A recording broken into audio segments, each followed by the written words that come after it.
Next is produced at Connecticut Public Radio and is powered by the New England News Collaborative, 8 public media companies coming together to tell the story of a changing region, with support from the Corporation for Public Broadcasting. I'm John Dankosky. Thanks for joining us. Over the next 2 weeks, young climate activists are leading strikes around the world, demanding politicians take action. The strikes will bookend the UN Climate Emergency Summit. While youth climate activism is not a new phenomenon, the dire warnings about inaction give today's movement a heightened sense of urgency. Boston's Gina McCarthy, the former head of the Federal Environmental Protection Agency, sat down with 2 young local climate leaders to talk about what drives them and the challenges they face. My name's Audrey. I use she, her pronouns. I'm 18 years old. I'm from Watertown, and I just graduated high school. My name is Saya Ameli Hajebi. I'm 17, go to Brookline High School. And I am Jean McCarthy, and it's none of your business how old I am. but I'm twice as old as probably the 2 of them put together. So there we are. Who wants to start? I really, really wanted to ask you kind of what got you started on the path to be into climate policy. And I'm really wondering if you did any activism like Audrey and myself here. Well, Saya, I think I started on this path quite a while ago, and it was basically back in the 70s and 80s. And I really was interested in all of the pollution that was happening. I was worried about all of the paper that was being thrown out the window. I was worried about lead paint. I was worried about things you could see and feel and touch. You know, we were always driving our parents crazy to get them to pay attention. And I expect that you have the same journey. You're trying to drive me and others of my age crazy, and you should, because we have to change our thinking. And so I'm kind of interested in why climate change has become such a big part of your agenda, a big motivator. I mean, you mentioned pollution, and actually my family moved here from Iran about 8 years ago. And so I lived in one of the most polluted cities of the world, Tehran. And the kind of moment that I finally saw that difference was when I stepped off the plane at Logan Airport in Boston, and I looked up and the sky was actually blue. So I want to channel that every time that I talk to other people my age, and I want to channel that when I talk to kind of the greater population of people to show just how close and personal these climate change issues are. They're right here. They're right next to us. It's just sometimes we don't see them. That is extraordinary. Audrey? Yeah. I think for a lot of kids our age, we've just kind of always grown up like knowing about global warming, knowing about climate change. But I didn't really understand the urgency of this issue until my sophomore year of high school when I'm writing this research project. And I just had this moment of, oh my gosh, climate change impacts everything that I know. And this has really pushed me towards taking action. I can't tell you how much it sparks energy to have young people engaged in these issues, because it just reminds us of the sort of Madras T-shirts and tie-dyed T-shirts and bell-bottoms we used to wear when we were marching in the streets. Do you get a lot of challenges about why are you doing this? Why aren't you in school? Blah, blah, blah, blah, blah. Yeah, I mean, talking with my grandfather about climate change and him just not understanding in any way that the urgency of this crisis. So I am currently on a gap year. I took a gap year specifically because I wanted to work with Sunrise Movement, and he just couldn't understand that. He thought that his understanding of how I'm using my time is kind of that I'm wasting my time, that I need to be going to college right now. He just doesn't get it. Yeah. So that's definitely been challenging. But the important thing is you still love your grandfather, right? Yes, I do. And for me, that's definitely been understanding like a both and, that he is both in relative denial of climate change and he's my grandfather and I love him a lot. So he loves you as well, I'm sure. So probably in the back of his mind, he's dwelling on why this is such a big deal to you. And I think that's a good thing. One of the things I've really been bothered by is sort of an inability to make climate change part of everyday conversation. We have to, not treat this like it's something that shouldn't be talked about as opposed to something that ought to influence every choice in our lives. So, Gina, how do you stay optimistic? Yeah, you can't be unrealistic about the challenge, but you have to be hopeful for the future. And right now, it's very difficult for me because I ran the environmental agency in Washington, D.C., EPA, and a lot of what we did during the Obama administration is now being undone or attempted to be undone by this administration. So you really got to just take a deep breath and say, you know, what we did was right. What we did followed the science, and we're going to win in the end. You know, have you ever hung around with somebody who is just always crotchety? You just want to run the other direction, right? Yeah. So, you know, when you work in government and you're trying to motivate people, I'm not trying to scare them. I'm trying to embrace them. I'm trying to get them to think about the challenge in their viewpoint. We've kind of reached a tipping point now where there's enough people that know this is an issue and are very motivated and have felt the impacts in their own lives that they want to act. One of the things that I appreciate the most about the Green New Deal, it is a resolution that really uplifts people on the front lines of poverty and pollution, and is really looking to address the social wrongs that have been going on so much in our country. And I guess I'm just kind of curious, what do you believe are the biggest obstacles to achieving the goals of the Green New Deal? Yeah, that's a really good question. I think most people see it as being daunting because it tries to do so many things at once. But honestly, I'm so excited that it's part of the conversation. And I don't believe it would be if it wasn't for the Sayas and the Audreys of the world. So I want to make sure that anybody your age recognizes that when an administration like this may not be paying attention, it's not the end of the discussion. It's not the end of your opportunity to make progress, right? Yeah, we're going to say super hopeful. Yeah. I am hopeful. I'm just getting chills running down my back. So if anybody tells you you're wasting your time, Audrey or Saya, you are not wasting your time. You're doing our business. You're working in a democratic process, and you're making this country work better. And I am so proud of you. Thank you. That was Gina McCarthy, former head of the Federal Environmental Protection Agency, along with Saya Ameli-Hijebi and Audrey Lynn. The story was produced by WBUR's Miriam Wasser. Senna Wazer is also a climate activist who helped organize a strike this week. She's a 15-year-old student at the University of Connecticut, and she spoke with Connecticut Public Radio's Lucy Nalpathanchel about how she became an activist. Yeah, so for me, it actually started when I was 5. My parents read me a story about a whale named Ibis. And in the story, Ibis got caught in a fishing net, but she was very lucky and she got rescued. And at that time, I loved that story. So I asked my parents to read me the author's note. And the author's note said that most whales don't get freed, they die. Mm-hmm. And I was really upset by that, so I started crying and whining. And I did that for 3 days until my dad couldn't take it anymore and said, well, if you don't like something, then do something about it. Wazer says at first she focused on protecting whales before shifting her attention to climate change. Today, she says she struggles with the fact that some people and some leaders deny that climate change is happening. That's really hard for me to see, knowing that they're denying something that could destroy my future. That is really hard, but it also definitely motivates me to work harder and to try and mobilize more young people so that we can work together and really fight this and make sure that we have leaders who are going to take action on climate change because it's so influential for our lives.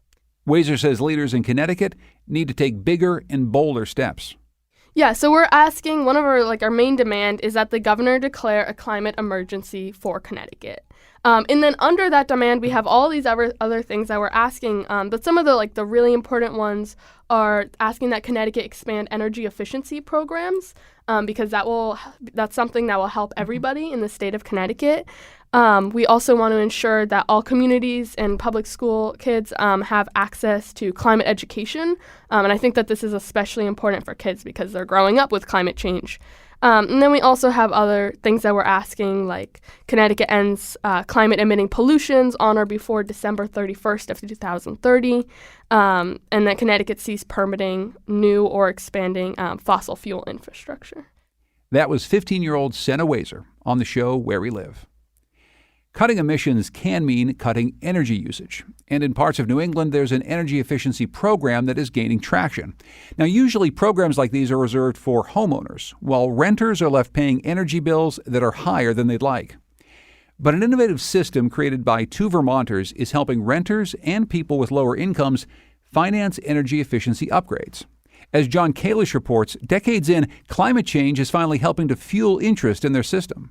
Paul Sillo started working in the energy efficiency field in the late 1970s. He left his job with the Vermont State Energy Office to form a consulting business that did energy audits, but his consulting career was short-lived. We basically got tired of crawling through buildings and running calculations on individual buildings and started looking for opportunities to design programs that utilities would offer their customers.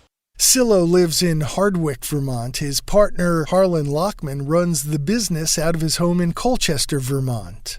It's been proven that you can work with renters. It's been proven that you can work with people of no means, and their lives are made better. The system they came up with is called PAYS, which stands for Pay As You Save. It uses the savings realized in lower utility bills to finance energy conservation measures such as the installation of heat pumps and solar hot water heaters. This is the corporate headquarters. Downstairs in the dungeon is the corporate headquarters for the Energy Efficiency Institute. Tenants like PAYS because it lowers their utility bills. Landlords like PAYS because they don't pay for property upgrades.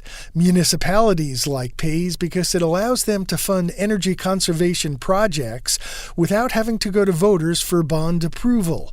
Lockman estimates that the PAYS system is responsible for $35 million in energy efficiency projects in the last 20 years. In New Hampshire, this has meant the installation of energy-efficient street lighting, weatherizing homes, and the replacement of an HVAC system in a commercial building. In drought-stricken California, PAYS was used for the installation of water-conserving toilets, and in Roanoke, one of the poorest areas of North Carolina, a variety of energy conservation measures were implemented using PAYS. To date, we have done over 400 upgrades using the program and invested about $2.5 million. We're averaging around $7,500 per location. Curtis Wynn is the CEO of the Roanoke Electric Cooperative. The upgrades range from insulating attics to replacing a home's entire HVAC system. Wynn has been telling other rural electric co-ops the PAYS system is a game changer. We've been telling people it is something that they should look at for themselves. Obviously, we believe that it is something that works based on our own experience here at Roanoke. In buildings that are occupied by renters, both the tenant and landlord have to agree to participate in PAYS.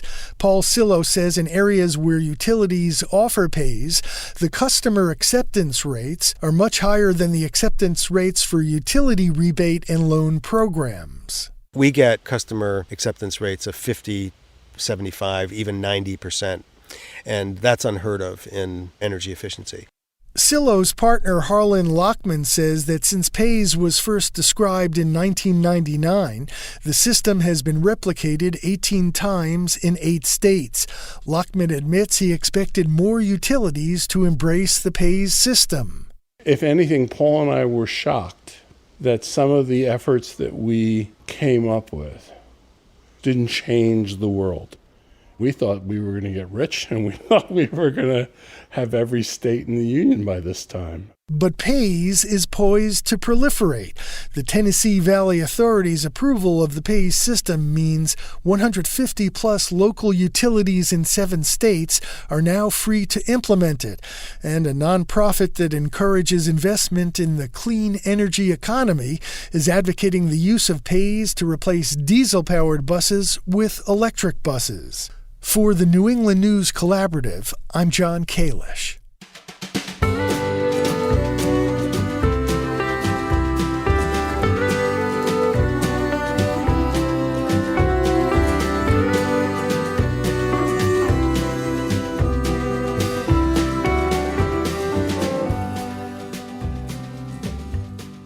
Energy efficiency, wind, and solar can all help to cut rising greenhouse gas emissions, but there is another carbon-free energy source that is strong, steady, and available. WBUR's Bruce Gellerman reports on the future of nuclear power. Future? In Massachusetts, nuclear power is history. The state's last nuclear power plant has shut down after nearly 50 years. The Pilgrim nuclear plant in Plymouth provided enough The owners power of Pilgrim for more pulled the than plug last spring. 600,000 Maintaining homes and the aging businesses. plant was too expensive and it couldn't compete against cheap natural gas. Nuclear opponent Mary Lampert, founder of Pilgrim Watch, says, good riddance. I'm not going to break out the champagne because I'm focused on the next chapter. Nuclear energy may be dead in Massachusetts, but Lampert is worried Pilgrim's highly radioactive waste will never be permanently buried off-site. She says the nuclear plant, once rated the worst in the nation by regulators, was unsafe, unreliable, and its power wasn't needed. We have plenty. Nuclear power has had its day. We are transitioning to a different type of electric economy. Lampert is right. We do have plenty of power, but from a climate change perspective, it's the wrong kind. Half of New England's electricity comes from burning climate-disrupting natural gas. That's a threefold increase in just 18 years. For all its problems, radioactive waste, plant safety, and cost, Pilgrim produced most of the carbon-free, climate-friendly electricity generated in Massachusetts, more than solar, wind, and hydro combined. The closing of Pilgrim Nuclear is part of a national trend, and some say that's a problem. Nuclear power plants produce about 50% of our carbon-free electricity. Ken Kimmel is president of Cambridge-based Union of Concerned Scientists. A 2018 study by the Nuclear Watchdog Group found a third of the nation's remaining 97 nuclear plants are in financial distress or could close prematurely. That's a lot of our carbon-free power. And if we allow those plants that are operated safely to be shut down for economic reasons, and if those plants are replaced by natural gas, it makes decarbonizing our electric sector much, much, much harder. The U.S. produces more electricity from nuclear than any other nation. 20% of our electricity comes from nuclear power. Like it or not, says Ken Kimmel, the existential threat of climate change means we can't afford to lose safe nuclear plants before there are carbon-free alternatives. This is a short-term problem about not allowing these nuclear plants to close prematurely while we're building the renewable energy future. But bailing out financially troubled nuclear plants is expensive. It's estimated the cost to ratepayers to bail out reactors in 5 states that recently threatened to shut down could exceed $15 billion. 2 of those reactors are at the Millstone Nuclear Power Station in Connecticut. They generate 98% of the state's carbon-free power. If Millstone had closed, it would have left just 1 nuclear reactor operating in New England, Seabrook. The Seabrook Nuclear Power Plant in New Hampshire has had a long and controversial history. There were supposed to be 2 reactors built in the 1980s. But construction cost estimates for the second reactor soared tenfold. We went after the plant on the grounds that it really was ridiculously expensive. Doug Foy, former president and CEO of the Conservation Law Foundation, led the fight against the second Seabrook reactor in court. We eventually won that case, and the plant was canceled. The company went bankrupt trying to build it, which we had also predicted. Just 1 reactor was built at Seabrook. It's still the largest single generator in New England. Its carbon-free operation is equal to taking 700,000 cars off the road. Today, instead of trying to shut it down, Doug Foy says the New Hampshire nuke needs to remain up and running. In the early 80s, climate change wasn't on anyone's radar, really. As we've learned more and more about its implications and the risks, I think all the cards have to be on the table. All the cards, including what's the future of nuclear power. In the mid-1970s and 80s, the future of nuclear power was booming. Worldwide, a reactor went online every 17 days. But over the last quarter of a century, just 1 nuclear power plant has been licensed in the United States. The technology, too controversial. Construction, too expensive. The cost of building 2 new reactors in Georgia has skyrocketed from $14 billion to $28 billion. And despite taxpayer loan guarantees, they're years behind schedule. This isn't an energy future you can bank on, says Paul Hibbard, former chairman of Massachusetts Department of Utilities. I think there's a lot of resistance amongst investors at this point in time to invest in new nuclear capacity because it's really not economic compared to the alternative. Hibbard, now with Boston-based Analysis Group, a global economic consulting firm, says in more and more places, electricity generated by wind and solar is cheaper than nuclear. So until the fundamental economics of nuclear constructing and operating a new nuclear plant changes, then I don't see a lot happening other than investments to maintain, to safely operate the existing nuclear assets.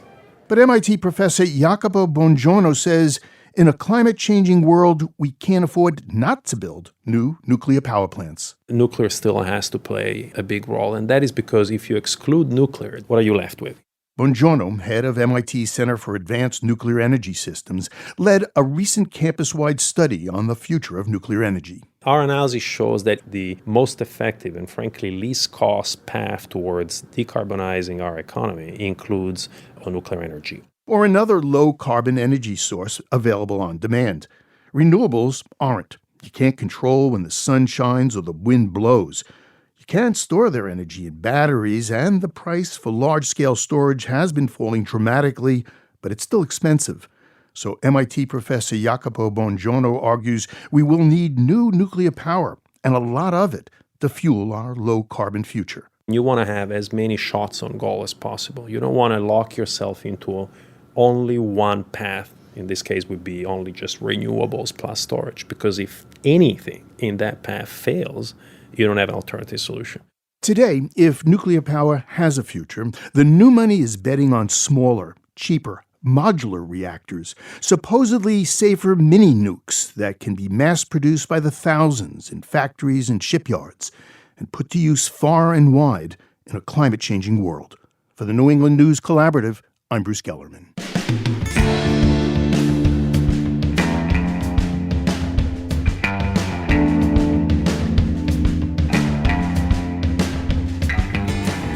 These stories are all part of Covering Climate Now, a week-long global initiative of more than 250 news outlets. Coming up, scientists walk the beach of the Connecticut River searching for an endangered killer beetle. It's next.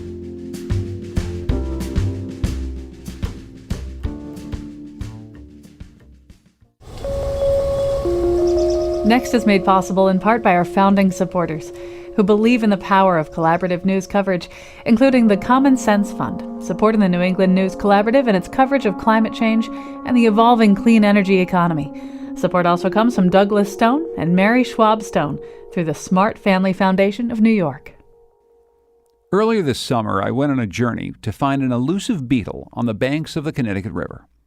The Puritan tiger beetle has been called the most endangered species in New England, and I met up with a team of researchers who are trying to save it. Now, the beetle used to be found up and down this river, but climate change, dam construction, tidal flooding, and other ecosystem changes have reduced its range to just one small patch of sandy soil. Researchers don't think the beetle will survive. Its numbers are low and its habitat is fragmented. So last year they went in search of suitable patches of habitat, small beaches along the banks of the river where the beetle could thrive. Then last fall they planted hundreds of beetle larvae on a few of those beaches with the hopes of finding adults this year. If they're successful, they'll know that their years-long multi-state research project has done what it set out to do: find a way to keep this species alive. After a rough ride upstream, we landed on an island, the kind of place where party boaters stop to party. Oh, man. Yeah, watch the broken glass. Yeah. As two keen-eyed beetle spotters and science reporter Patrick Scahill went out looking for signs of Puritan tiger beetles, I sat down on a driftwood log with the lead scientists on the project. My name is Roger Gwizdowski. I'm the principal investigator of the Puritan Tiger Beetle Recovery Project out of the Silvio O. Conti National Wildlife Refuge. My name is Laura Saucier. I'm a wildlife biologist with the Connecticut Department of Energy and Environmental Protection. Where exactly are we right now?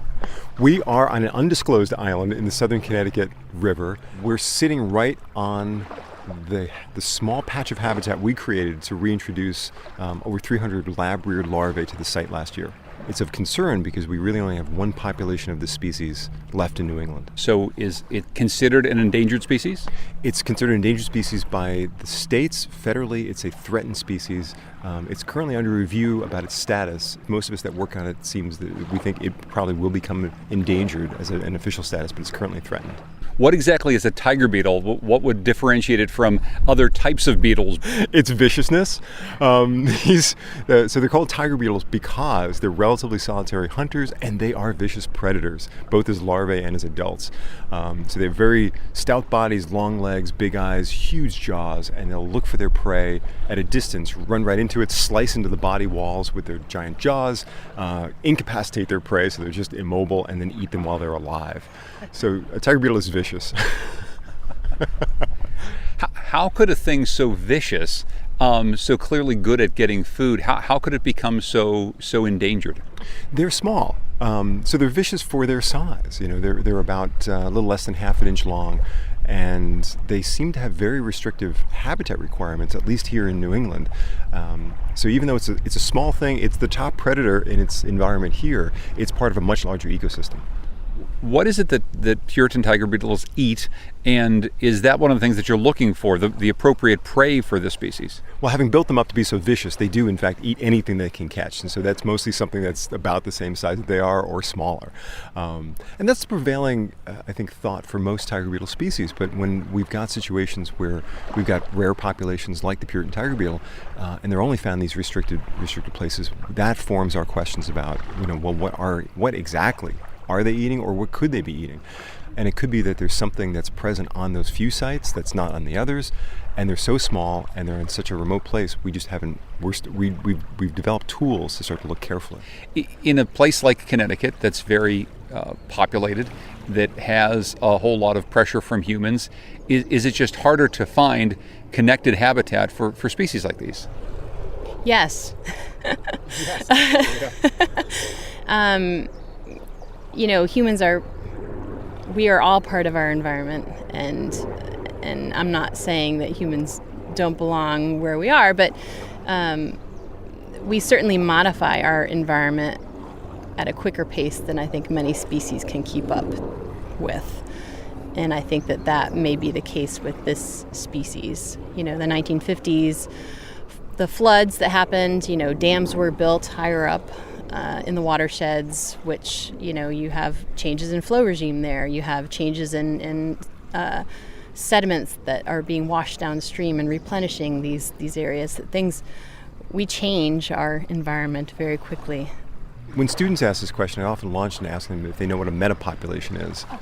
Right, and when they don't, I get electrically excited because I say it's so quick and so simple and so important. And the idea is, if you have one population, it's just one group. They're isolated. But if you have a metapopulation, this is a population of populations, and they're spread across space and time, so that as you might imagine, any one year it's a little drier, it's a little wetter, things are better, and so some populations will go down in numbers, some populations will go up in numbers. But when you spread that across a really large place, like the Connecticut River drainage, that's a lot of populations across space and time. So if you get a storm in southern Connecticut and it wipes out a few populations down there, that's not a problem, because beetles from up north will eventually move down to colonize that. And by eventually, I usually mean on 50, 100-year timescales.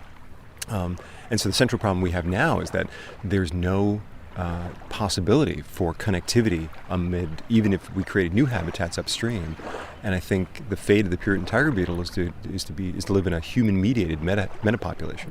Is the long-term goal to create the type of connectivity that allows a species like this to live up and down the river and create that metapopulation? Or is the long-term goal really just to sustain these smaller populations that you're helping to create, because that's, at this point, the best we can do? The wonderful longer-term goal would be, yes, we have enough healthy river habitat, up and down the river, that would allow for free connectivity or free movement of not just Puritan tiger beetles, but all the species that are living in these habitats. But I think practically, like I mentioned, I think we're going to end up, our best case scenario that I can imagine is a number of stable but geographically very isolated populations. So this is always a hard question for people who've devoted a lot of their time in research to something, but why does this matter to me or to somebody who's listening to this who frankly thinks that there's enough beetles in the world, and if this one beetle were to go away, it wouldn't really matter all that much? What do you tell those people? Will matter to who? I think I don't know. I take a very practical view. I think when most folks ask me the question, what will it matter? I'll say, will it matter to who? Will it matter to us? And my answer immediately is no. because it's gone extinct for most of the river, and it hasn't mattered in a way that we've noticed. On the other hand, most of life on Earth we don't know very much about. And so, the idea that because we don't know about something means it's not important, I think is a powerfully naive concept. My opinion is always, I think it's very egotistical for us to think that we know what the ramifications are for losing species, losing our biological diversity here in Connecticut. I think it's worthy of protection. It's a beautiful animal, and certainly there are steps that we can do. It's not something where we can just throw our hands up in the air and go, I don't know what we can do. Well, we know what we can do. We can study the animal. We can find habitat patches that are appropriate quality. We can do our best to try and get those animals to there. There are very practical, common sense things that we can do to try and keep this animal here. Is there an argument that you make if you're searching for funding, or if you're talking to someone at the state who wonders, should we be spending all this time or money trying to save this particular beetle? Is there something that you say that says, this is a species that is indicative of something, or this is a species that's incredibly important to the ecosystem? I mean, what's the pitch? The pitch is they're part of a healthy river. I mean, wherever we see Puritan tiger beetles, we see a whole suite of species that were native, they're healthy, they're abundant. And I think for the audience, the individual that can handle the existential shock, I will stare them in the eyes pleasantly, and I will say, well, what good are you? You're a lot of fun to bring to parties. I'd be a blast. I think it's a great question when people. I like when people ask. And I don't, because it's that values-based question that sometimes it's hard to find that thread that will connect a small beetle that lives on a beach on the Connecticut River to people's everyday lives. It's hard to draw that, but I feel very strongly that it's important. We're all rallying behind this one beetle. We're working on science. We're trying to save a species, trying to keep the habitat healthy. Just want to break out into kumbaya right now. And you were showing me pictures before. It's a beautiful insect. It's a beautiful little thing. I think so. I think it's gorgeous. Describe what it looks like. It is a bronzy colored beetle, about half an inch or so, and has beautiful white decorations, for a better word, on its wings. Gorgeous. Would you like to go find some? If we look off in the distance, Chris and Neil are just finishing their survey, so we won't disturb them. But if we head off, they'll show us some. Yeah, but we do need help with an ID here. Okay. Oh, man. All right. That is cool. That is cool. Take a leg or two. Oh, I got him. Got it? Got him. That is fantastic. I wish I knew if this were really ours. I expect it is, right? That is fantastic. So, I should describe. So, Chris Davis has just handed me an adult female Puritan tiger beetle. It's the one he found in the recent survey, and we are all fairly certain that this beetle was with us here on the beach last year, has spent the winter as a larvae, has pupated this spring, and now has emerged as an adult. And you can see her here. She is not happy that she's between my fingers. She's biting. She's using her jaws to bite into my skin. She is puking up a bit of defensive liquid that they regurgitate. So we're only going to hold on to her for another moment or so. And then what do you do? Do you just release her? We'll just release her. We'll set her right down in the sand. She'll either run or fly away the moment we let her go, and then she'll be on her beetly way. So I'm going to let her go. I'm just going to bring her down to the sand, set her down, and I think she's still biting my finger. She really wants to go. There she goes. She's going to sit on my finger for just a moment, kind of get her bearings. Nope, she's cleaning her antenna, and there she goes. She's just run off my hand, and she's flown off. This is a definite measure of success. It is about as small a measure as we could ask, but this is as far as we know, the first reintroduced tiger beetle which is successfully pupated on site. That was delightful. Thank you, Chris. So you're very happy about this? Absolutely. It's one small mark that's part of a lot of efforts. Behind that beetle is a team of at least 30 people state and federal wildlife biologists, students, academics, volunteers, artists, who have all been helping this project for the last few years to get these beetles on the beach.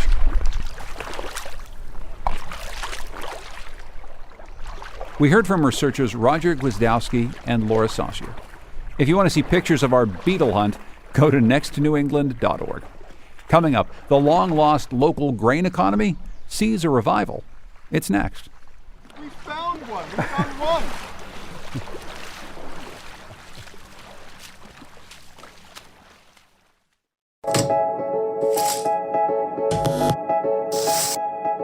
Next is made possible in part by our founding supporters who believe in the power of collaborative news coverage, including the John Merck Fund, supporting the New England News Collaborative and its coverage of climate and clean energy. Support also comes from the Melville Charitable Trust. Organic dairy farmers in Vermont say there's milk in their market that's not actually organic.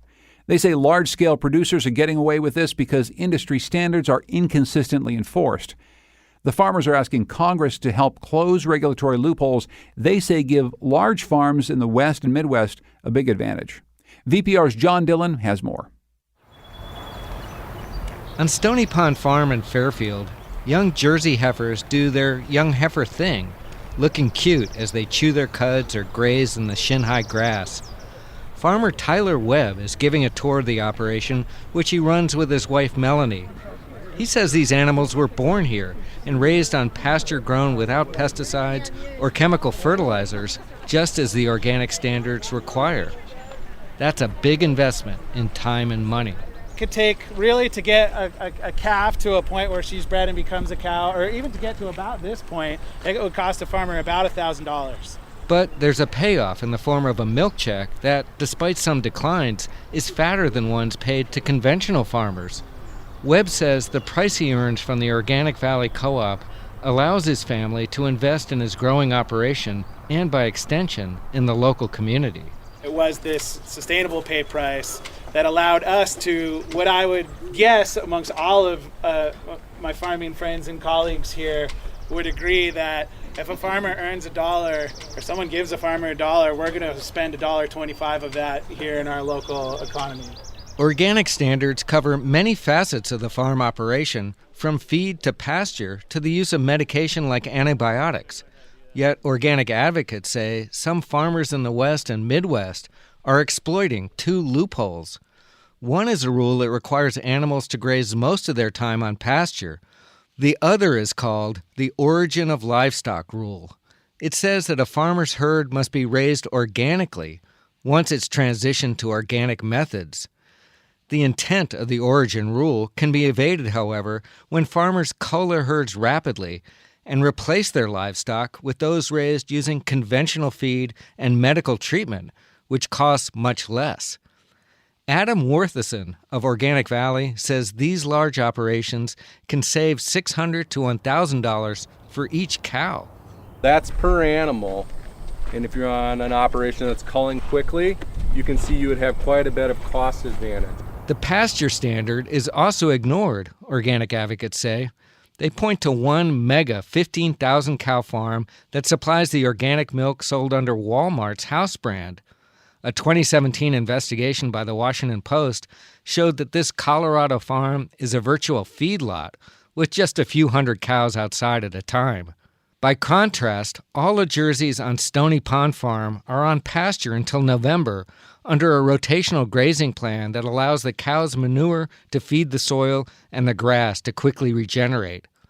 Webb says it's part of a system that keeps the animals and the soil healthy. Managing like a functioning working landscape, and that was our goal, and developing this partnership, this relationship that ruminants and herbivores have with grasslands is really quite powerful. So the Vermont organic farmers and their co-op want Congress to press for stricter enforcement of the standards before Vermont farms are squeezed even more by these large farm operations out west. John Cleary is New England coordinator for Organic Valley. On the organic side, there still is, quite an opportunity for farmers to grow, looking towards the future, but a lot of it hinges on keeping the standards strong, right? And how do we continually improve? And don't let some of the big corporate farms steal the standards. That last voice belongs to Senator Patrick Leahy, a longtime supporter of organic farming. It's clear Leahy, who authored the 1990 law that established the federal organic program, doesn't need much convincing. We have the law. We have to enforce the law. And we should not be writing regulations that allow huge loopholes. But here's the problem. While the organic standards are established by federal law, local and state organizations actually do the certifying of organic farms. And the certifiers are not always consistent in how they interpret the standards, says Adam Worthison of Organic Valley. Some certifiers allow frequent culling of herds and replacing them with stock that were not always raised according to organic methods. You have a whole set of certifiers that have two different interpretations of what the federal regulations provide. Congress needs to provide clarity. In Vermont, almost all those farmers and everyone that we know follows sort of the interpretation that we as Organic Valley understand.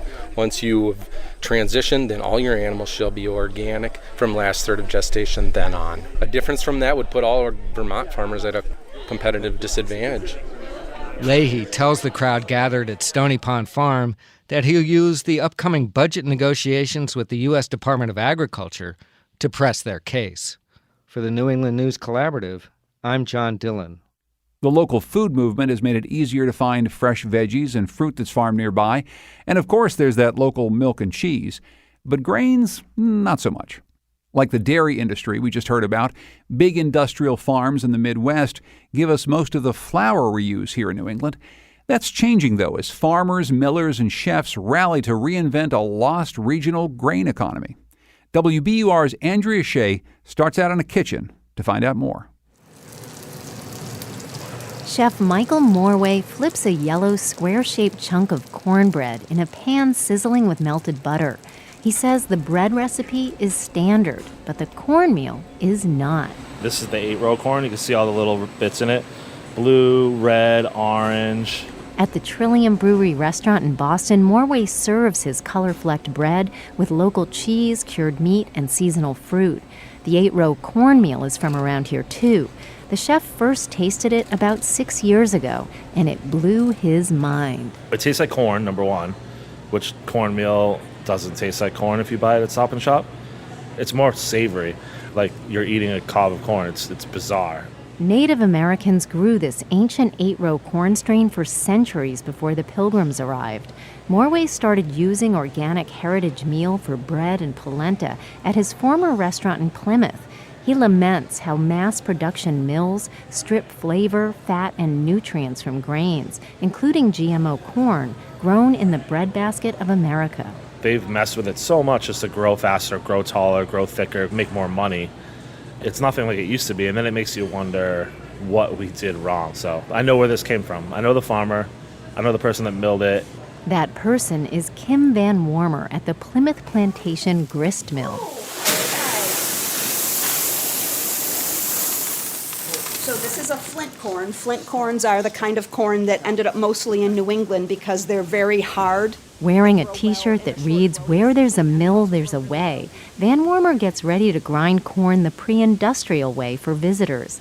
Watching her and an assistant manipulate chunky, antique wood and metal equipment is like stepping into a time machine.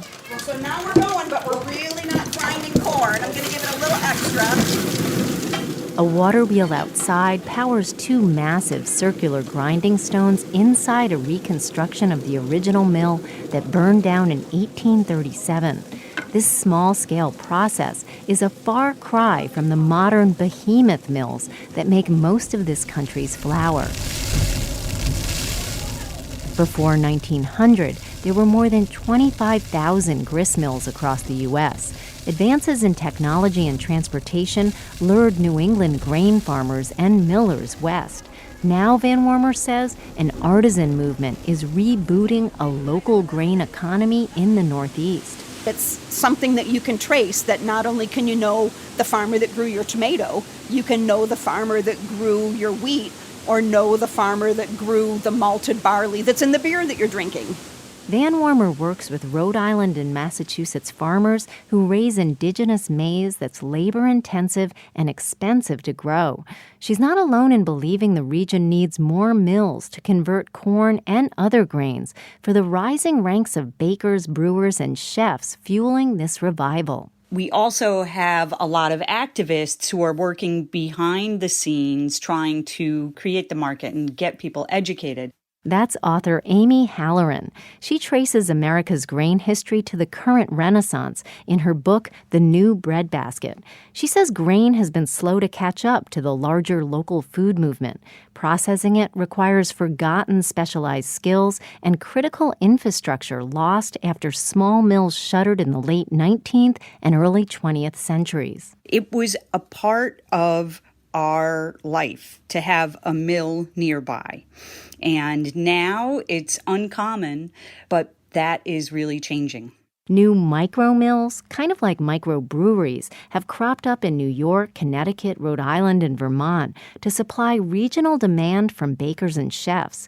Halloran is encouraged by the momentum, but says government incentives and wider consumer support would help get more grains in the ground. We are never going to grow all of our grain in the Northeast and New England, but there's a lot of energy to try to restore and be able to taste fresh flour and fresh malt again. Halloran's gateway taste was an oatmeal bar made with wheat grown and milled in New York State where she lives. One bite and she was hooked. She hopes more of us will consider what could be different next time we make a sandwich. For the New England News Collaborative, I'm Andrea Shea. We're going to leave you with a sound that's a bit more Nashville than New England. John Widgren is one of the most in-demand pedal steel guitarists in country music, and he lives in Connecticut. Here's an audio postcard from Connecticut Public Radio's Diane Orson. 1, 2, 3.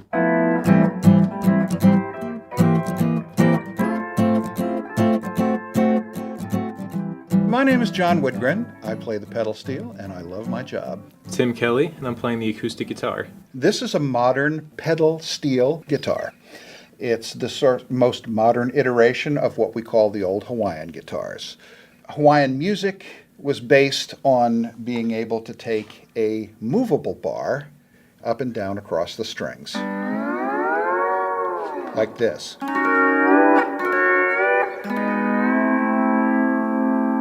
The more modern instruments then have a series of levers on the underside that are attached to rods so that when I hit a pedal or a knee lever, what it does is it stretches the string.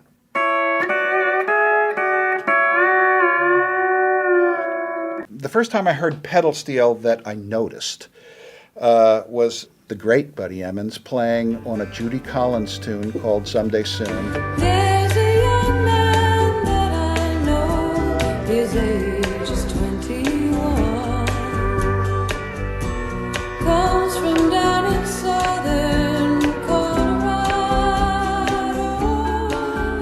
And hearing that tune and that music in that context hit my heart like an arrow. Here's the thing. The pedal steel, the way it moves, it emulates the human voice. To me, I think the sort of deeper connection to the music comes through its being related to the human voice.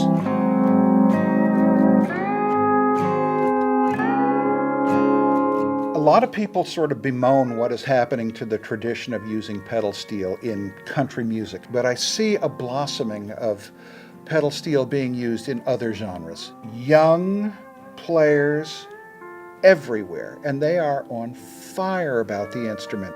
I'm glad to be a part of it.